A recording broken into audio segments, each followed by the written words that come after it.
అక్కర్లేదు కానీ ఒక సమస్య మన దగ్గరికి వచ్చినప్పుడు దాన్ని స్పందించి దానికి ఒక పరిష్కారం వెతికితే ఈరోజు ఇంత రాగానే మనం చెప్పేదాకా మనోజ్ గారు పుస్తకం తీసుకున్నారు. అసలు ఉద్దానం సమస్య లేకుండా చేయటం ఎలా.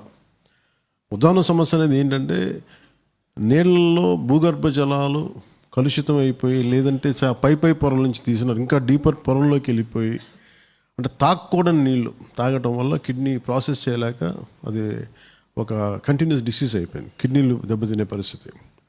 ఈరోజు ఉద్దానం మన ఒక్కటే కాదు ప్రతి ప్రాంతంలో వచ్చేసింది ఈ కిడ్నీ డిసీజ్. అంటే మన అంత కలుషితం అయిపోయింది వాతావరణం. కానీ దీనికి we need very strong social will, దానికి పొలిటికల్ ఫోర్స్ కావాలి. So it's a socio political commitment కావాలి. దానికి ఒక సోషల్ విల్ ఉండాలి, అలాగే ఒక పొలిటికల్ కమిట్మెంట్ ఉండాలి. సో ఇవన్నీ ఈ రోజున మీరు చూడండి,